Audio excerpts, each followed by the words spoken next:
Hi guys, on revient avec un épisode filmé en pyjama le dimanche soir, c'est-à-dire pile avant le début de la semaine qui arrive. C'est super important pour être en lien avec l'épisode d'aujourd'hui tout simplement, qui est la procrastination. Cette peur qui t'empêche de faire les choses que t'as envie de faire. Pas la procrastination quand t'as pas envie de faire le truc, non. Là aujourd'hui on est vraiment centré sur la procrastination des actes que t'as envie de faire. Que tu sais au fond de ton cœur t'as envie de faire. T'as envie de filmer cette vidéo YouTube, t'as envie d'aller construire ce truc, tu sais que t'as besoin d'aller à ce rendez-vous, tu veux avoir ton diplôme, donc il faut que tu fasses cet oral. Tu vois cette procrastination, cette peur-là, qui te bloque et qui fait que soit tu ne le fais pas, tu repousses, soit, comme par hasard, acte manqué, t'arrives pas à te réveiller le jour du truc. Comme c'est bizarre. Ou alors, tu le fais à la dernière minute, tu le fais mal, et après au moins t'es là en mode « Ouais, mais de toute façon, j'ai pas réussi parce que je l'ai fait à la dernière minute. » C'est de ça dont on va parler aujourd'hui. Et j'ai tellement procrastiné cet épisode. Parce que, tout simplement, j'avais peur parce que le dernier épisode de Shine Girl a fait 20 vues. Je me suis juste dit, peut-être que personne n'aime Shine Girl, peut-être que ça sert à rien ce que je suis en train de faire. Et ça m'a mis une pression qui m'a fait procrastiner. Mais je suis qui, moi, si je ne surmonte pas ma peur et mes procrastinations et que je viens face cam te parler de ça? Ça ferait de moi une hypocrite. Et je suis pas une hypocrite. On part pour l'épisode. Comme d'habitude, c'est 4 questions. Questions-réponses qui ont été posées par des abonnés, sachant que le titre de l'épisode a été proposé par des abonnés. Tu captes un peu le délire de Shine Girl, tu te poses, tu te fais ton café, tu prends ta douche, ou tu restes en face de moi à me regarder. Do whatever you want, ok? Ici on est safe, ici on est tranquille, ici c'est un chill talk entre toi et moi. On est juste entre toi et moi.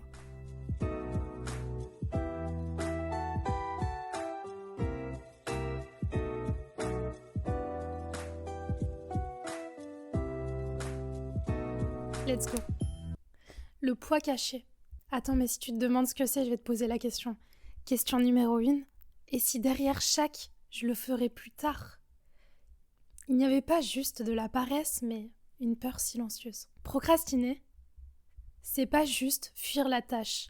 Parce que si tu réfléchis à la tâche, parfois elle peut être faite en 2-3 minutes.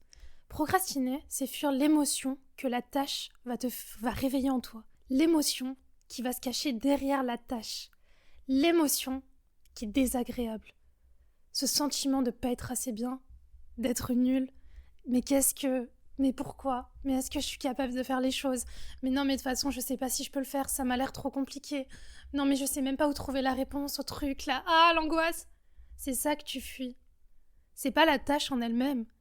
Si là, je te donne un professeur particulier qui est expert dans la matière, et je parle pas d'école, hein, qui est expert dans le truc que tu veux faire, et qui est avec toi et qui te dit, avec une to-do list étape par étape, et qui vérifie avec toi, qui te prend la main, qui au besoin te fait un câlin, t'inquiète que la tâche, tu vas la faire, parce que tu te sentiras suffisamment en sécurité pour faire la tâche.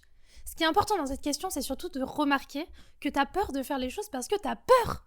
T'as pas peur de la tâche, t'as peur de l'émotion de la tâche, t'as peur de toi. T'as peur de pas être suffisamment compétente ou compétent pour réussir la tâche que tu veux faire. Est-ce que c'est si triste que ça? Est-ce que c'est insurmontable? Non, tout est surmontable. Mais je pars du principe qu'on doit déjà identifier l'émotion. On doit déjà identifier d'où vient le problème. Parce que comment tu veux qu'on règle un problème si on ne sait pas d'où ça vient? Donc là, tu prends quelques minutes avec toi, peut-être dans la semaine qui va suivre ou quand il t'arrivera une dinguerie, et tu te dis, de quoi j'ai vraiment peur en fait? Est-ce que j'ai peur de pas être assez à la hauteur? Est-ce que j'ai juste peur de pas savoir comment faire le truc? Quand tu laisses une émotion s'installer, une émotion négative, faut déjà savoir qu'une émotion négative, c'est un signal qui va venir te dire quelque chose. Si en plus tu la laisses s'installer longtemps, elle va te paralyser. Le message de ton émotion va devenir un compagnon qui, après, petit à petit, va infecter tous les domaines de ta vie. C'est très subtil, mais c'est très vrai. Tu vas avoir peur de faire un truc, ok? Donc tu vas ressentir cette émotion. Par exemple, tu as honte de le faire parce que tu sais que tu vas pas réussir. Et petit à petit, tu vas remettre en question tous les autres trucs que tu vas faire parce que cette émotion-là, tu l'auras pas écoutée, tu l'auras pas comprise et tu n'auras pas discuté avec elle. En mode, c'est un animal de compagnie le truc. Il faut que tu te poses dans ton lit le soir et que tu discutes avec ton émotion. Explique-moi pourquoi j'ai peur. Et au pire, si je rate, il se passera quoi en fait? Parce que tu veux pas que cette émotion, elle vienne dans tous les domaines de ta vie. Ce serait bête d'avoir augmenté, d'avoir progressé sur des trucs pour qu'au final, cette émotion, elle vienne et elle pourrisse, elle noircisse des domaines de ta vie où t'étais devenu bon. Tout ça parce que t'as peur de faire un truc en particulier. En mode, non en fait. On va pas se laisser faire comme ça. On va prendre cette émotion, on va l'écouter, on va la respecter. Et on va assumer que, ok, c'est vrai, je suis peut-être pas à la hauteur. Dans ce cas-là, je vais rendre un travail qui est pas à la hauteur. Mais est-ce que c'est grave? Au moins, je l'aurais fait. Je l'aurais fait en temps et en heure. Je l'aurais pas procrastiné. Je l'aurais fait. Tant pis. C'est pas magnifiquement bien réalisé, tant pis. On fera mieux la prochaine fois. Parce qu'au moins, on aura fait cette fois-là, donc on sera en capacité d'aller faire la fois d'après. Parce que si tu fais pas ce qui est devant toi, comment tu veux t'ouvrir à des nouvelles trucs après? Des nouveaux trucs, Non, c'est pas possible en fait. Tu dois faire les choses dans l'ordre. Fais ce qui se présente devant toi et ça va t'ouvrir des opportunités pour avancer vers la suite. T'es en CP. Comment tu veux passer en CE1? Faut bien que tu finisses le CP. Le retournement intérieur. Attends. Question numéro 2. Et si la clé n'était pas de te forcer à agir, mais de changer la manière dont tu te parles quand tu n'y arrives pas? On est toujours dans ce truc où il faut parler. Il faut communiquer. Tu prends ton émotion, tu discutes avec elle. Ton émotion est là pour te dire un truc. Et toi, t'es là pour l'écouter, pour lui donner des pistes, pour qu'elle s'exprime. Vas-y, petite mise en situation. Ah, j'ai mal au ventre, j'ai trop peur d'y aller demain. Pourquoi t'as peur? Parce que je sais pas si je vais réussir mon entretien. Et que j'ai vraiment besoin d'argent. Et au pire, si tu réussis pas, c'est pas très grave. Parce qu'au moins, tu t'auras rencontré l'ambiance, tu seras allé voir. Et peut-être que même, tu vas pas te sentir bien dans ce travail. Et au moins, tu le sauras. Le pire, c'est pas que tu réussisses, justement, si c'est pas pour toi cet endroit-là. Dans tous les cas, même si tu y vas et que ça se passe mal, au moins, tu sauras parfaitement que ce type d'endroits sont pas pour toi. Donc, d'embrace ce que tu ressens. Parce que toute ta vie, tu vas procrastiner, toute ta vie, tu auras peur, toute ta vie, tu vas ressentir des émotions comme ça. Le but, c'est pas d'essayer de comprendre comment prendre cette émotion, discuter avec elle, la transformer pour créer un truc bienveillant qui fait que dans tous les cas, tu vas faire ton truc. Parce que moi, je veux que tu fasses ton truc. Moi, je veux que tu réussisses tes projets. Donc, à un moment donné, tu vas avoir des épreuves intérieures, des trucs qui vont te bloquer et des trucs que tu n'arriveras pas à surpasser pour aller vers ton projet. Moi, je veux vraiment que tu réussisses ton projet. Et ça passe obligatoirement par la discussion avec tes émotions négatives internes qui te bloquent vers ton projet, avec bienveillance. Parce que quand tu ressens du bonheur, t'as beaucoup plus de facilité à faire les choses. Si tu restes dans une angoisse et que tu trouves pas les points positifs de la situation, tu vas pas ressentir d'émotions positives qui vont te donner un peu d'élan pour faire le truc. Mais le truc, t'es obligé de le faire dans tous les cas. Il faut que tu apprennes à te parler bien et avec bienveillance pour trouver des points positifs dans ta situation. Trouver des points positifs qui te motiveront, qui te donneront envie de faire le truc, parce qu'au fond, toi, t'as envie de faire le truc. Tu dois faire le truc. Il faut que tu fasses le truc pour réaliser tes rêves, pour aller où t'as envie d'aller. Tu vas pas te laisser bloquer par ta propre personne et ton angoisse de faire les choses. Ça peut te bloquer pendant un temps, mais au bout d'un moment, il faut prendre le taureau par les cornes. Il y a des techniques pour ça. Et le fait de se parler gentiment, d'écouter son émotion, de créer un lien de bienveillance en se rappelant que l'émotion, elle est là pour ton bien, ça peut être une technique qui va t'aider justement à surmonter le truc et à quand même le faire. Puis il y a une deuxième technique que j'aime bien, c'est le 1, 2, 3, go. C'est-à-dire que tu fais 1, 2, 3 et t'y vas. Avec bienveillance, en te rappelant que là, tu vas le faire, ça va pas durer longtemps, c'est pour ton bien, et ça va bien se passer, et tu te sentiras soulagé après avoir fait le truc. Cette technique, elle m'a beaucoup aidée pour tous les trucs superficiels, type le ménage. Quand j'avais 20 ans, par exemple, j'étais trop bordélique, j'arrivais pas à avoir un espace rangé, parce que j'avais tout le temps la flemme. Comme une adolescente, vraiment, j'avais tout le temps la flemme. Et le 1, 2, 3, go, en me disant de toute manière, la vaisselle, ça prend 5 minutes maximum. Je passe l'aspirateur, ça fait 3 minutes, et après, je vais prendre une douche. Ça va sauver ma soirée entière, et après, je pourrais chiller dans l'appartement propre et rangé. Tu vois, c'était quelque chose que j'avais pas envie de faire. Mais j'essayais de voir le bon côté des choses. D'essayer de voir le verre à moitié plein. Avec soi-même. Parce qu'on s'aime. Parce qu'on veut que nous-mêmes, on soit bien, malgré que la vie est difficile, malgré que la vie est compliquée. Ok ? Si tu comprends pas, n'hésite pas à me poser dans les commentaires. Comme ça, on a une discussion et on continue à discuter. Et aussi, s'il te plaît, pense à liker, commenter. Et je sais pas, je crois qu'il y a boosté la vidéo, mais non, ça me ferait vraiment plaisir. Je regarde des fois mes stats parce que ça m'angoisse, je regarde pas trop, mais des fois je regarde mes stats et je vois que j'ai tout le temps des spectateurs récurrents, c'est ce qu'ils utilisent comme terme. En gros, c'est des gens qui me regardent tout le temps, mais vraiment, genre ils ratent aucune vidéo. Mais ils sont pas abonnés. Je sais qu'être abonné aujourd'hui c'est un truc de ouf, mais moi je m'abonne. Donc abonne-toi en fait. Moi ça me fait plaisir. Quand j'ai la flemme justement, ou que j'ai peur de faire un épisode parce que ça va me faire rentrer en introspection ou que je vais devoir vider mon cœur, savoir que je sais que je vais le faire pour des gens qui aiment ce que je fais et qui regardent et qui écoutent et que ça aide surtout, bah en fait ça me motive un peu plus. Ça m'aide moi personnellement à prendre ma caméra et à ouvrir mon cœur devant toi. Parce que je sais qu'il faut que quelqu'un ouvre son cœur. Et j'ai décidé que ça allait être moi, pour t'aider toi. Je sais pas si tu vois un peu le mindset. Allez, on continue. Quand tu vas cesser de te juger et quand tu vas cesser de te mettre une pression monstre, petit à petit ton système nerveux va se relâcher. Et c'est ce que je disais tout à l'heure, quand le système nerveux se relâche, t'as plus de facilité pour faire les choses difficiles. Parce que tu te mets dans un état de confiance, une safe place. Même si t'as peur, tu sais que quoi que tu vas faire, tu vas réussir et qu'au pire, il y aura forcément du bien qui va en découler. Le passage à l'action douce. Question numéro 3. À quoi ressemble une journée où tu décides d'agir avec douceur, pas avec pression? Déjà, si je voudrais commencer une journée où j'agis avec douceur malgré les trucs qui me font peur et sans me foutre la pression, malgré que je dois faire des trucs que j'ai pas envie de faire, ça commencerait bien avant mon réveil. Ça commencerait au moment où la soirée débute. Au moment où j'irai faire ma night routine un peu tôt dans la soirée, je ferai mon petit ménage. Tout ça pour me dire qu'au moins j'aurai une soirée un peu calme qui m'aidera justement à anticiper le fait que demain matin je n'aurai pas le temps pour moi. Tu vois déjà, l'anticipation, la propreté, l'organisation. Doucement. Night routine, petit ménage, je fais ce que j'ai à faire.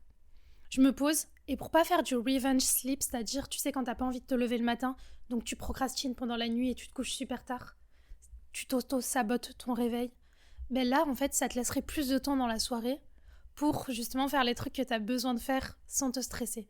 Je sais que je serai stressée, mais j'essaierai de faire des choses qui me font du bien. Et je serai stressée quand même. Donc je me coucherai quand même un peu tard. Mais au moins, comme j'aurai profité de ma soirée, je me coucherai avec moins de fatigue. C'est super important. Quand je sais que je vais me réveiller super tard le matin, quand je sais que je vais me réveiller super tôt le matin, pardon, que j'ai un truc méga stressant, je vais tellement stresser que je vais pas dormir ou je vais me coucher tard. C'est sûr, c'est inévitable. Mais comme j'aurais profité de ma soirée, je me serais détendue. Et j'ai remarqué que les moments où je dors pas parce que je suis stressée, même rester dans mon lit à faire des scénarios et tout, ça me repose suffisamment. Par contre, quand je reste dans mon lit à stresser, ça me fatigue plus le matin. Donc au moins, je me dirais le bon côté. Certes, je vais pas me coucher tôt parce que j'ai peur, mais au moins, je me serais reposée tranquillement et je suis moins fatiguée. Le matin, quand mon réveil va sonner, une alarme va se mettre dans ma tête. Et là, je serai plus en anticipation et en peur, je serai en autopilote, adrénaline. I should do it. Combien de fois je suis partie en voyage, j'avais trop peur avant le voyage, mais vraiment jusqu'à la nuit, j'avais peur, je regardais les vidéos sur l'aéroport et tout, le max d'infos que je peux trouver. Mais je sais très bien que quand mon réveil sonne le matin, qu'importe le périple que je dois faire, qu'importe si je dois prendre 15 bus, 3 avions, changer de pays, je me mets automatiquement en adrénaline. Parce que c'est le moment où ma confiance en moi sort. C'est le moment où justement, j'ai bien anticipé, j'ai eu peur, mais là c'est le moment où il faut agir en fait. C'est instinctif. Et quand t'es angoissé le soir, il faut que tu te rappelles de ça. Rappelle-toi que quoi qu'il arrive, quand t'es face à l'épreuve, t'es tout le temps, mais tout le temps capable de t'en sortir. Mais ça, il y a que toi qui peux faire ce travail-là. Si tu te mets pas face à toi-même ou si t'écris pas dans ton journal intime pour te rappeler toutes les fois où t'as géré, personne ne pourra le faire à ta place. Maintenant, tu te rappelles, s'il te plaît, toutes les fois où t'as géré, toutes les fois où tu t'es retrouvé dans l'épreuve, mais t'as géré de ouf. Mais t'as géré de ouf, en fait. Personne n'aurait pu gérer plus que toi. Alors que si t'aurais anticipé le truc, l'angoisse. Et le reste de ma journée, après, serait dicté par justement ma confiance en moi et la capacité à faire les choses. Ah, je sais pas si j'ai bien répondu à la question. To be honest, je sais pas si j'ai bien répondu à la question. J'ai une petite idée pour compléter ma réponse à la question. Je vais te donner quelques conseils de mindset qu'on peut utiliser dans une journée comme ça, dans un truc où t'as beaucoup de choses difficiles à faire, mais tu sais que tu dois les faire et tout.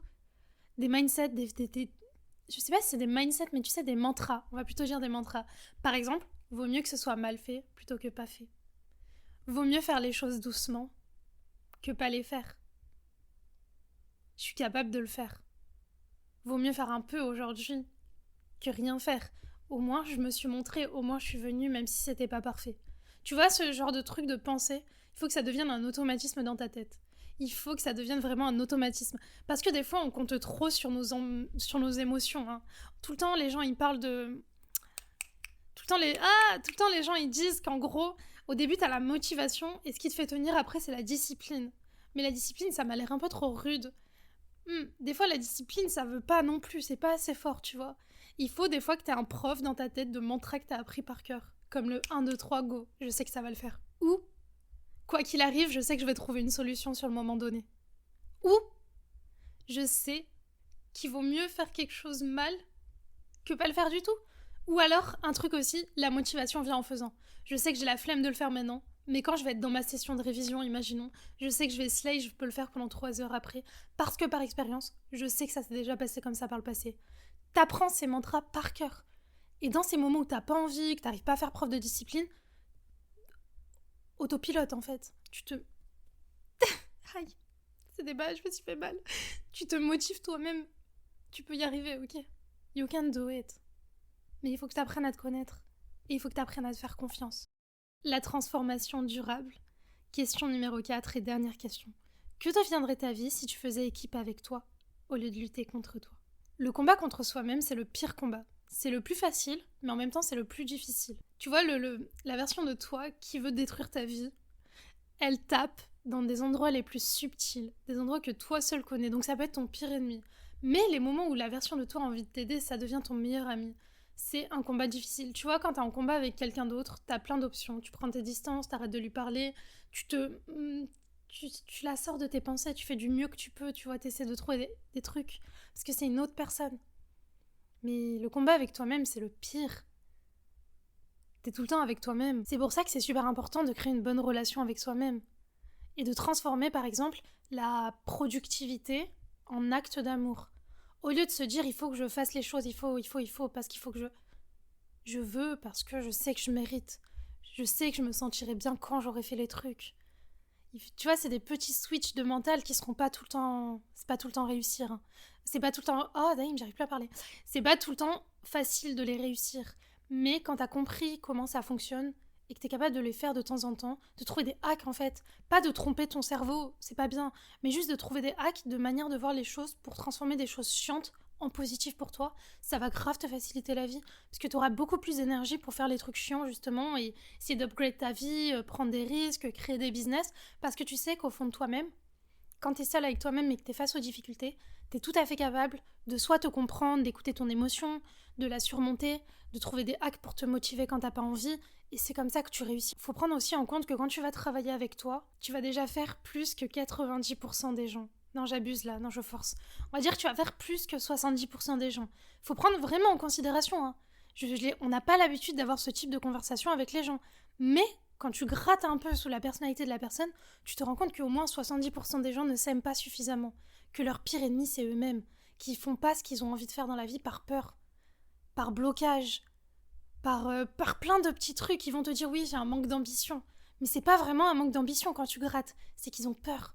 Parce qu'ils sont pas capables d'être face à eux-mêmes et de trouver des hacks justement pour faciliter leur vie. Cet épisode était vachement... C'était très dur de mettre des mots dessus. Hein. Mais déjà, si tu crées une bonne relation avec toi-même, que tu mets en pratique l'amour-propre, que tu mets en pratique la patience envers toi-même également, le fait que tu vas réussir des fois mais tu vas échouer d'autres fois et que c'est pas à la fin de la route, c'est pas grave. Si t'acceptes tous ces trucs-là, tu seras capable de faire des trucs de ouf. Tu seras capable de réussir ce que tu veux réussir. Et ce, quand bien même tu tombes des centaines de millions de fois.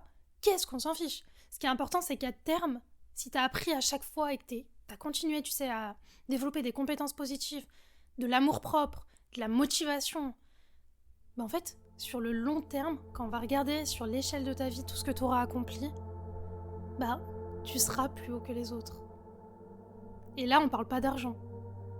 Et là, on parle pas de contexte familial. On parle pas de tout ça. On parle juste d'être capable de se motiver à faire des trucs, de surmonter les difficultés. Quand j'ai dit la dernière phrase de l'épisode, ma batterie s'est éteinte et mon appareil photo a arrêté de filmer. Déjà, ça prouve que j'ai réussi à faire cet épisode pile poil. Mais c'est surtout que j'ai tellement procrastiné par peur que pendant 1 heure, je regardais mon appareil sans avoir la force d'aller charger la batterie. Je me suis dit, c'est pas grave, tu filmes, tu verras. Si ça marche, ça marche. C'est arrivé jusqu'à la fin de l'épisode, donc ça reste une leçon, mais pas une punition. J'ai eu peur. J'ai pas fait ce que je devais faire. Et je fais cette introduction dans le noir. Je te fais des bisous d'amour. On se retrouve pour le prochain épisode de Shine Girl. Je compte sur toi pour liker, pour commenter, pour t'abonner. Et t'es capable de faire les choses.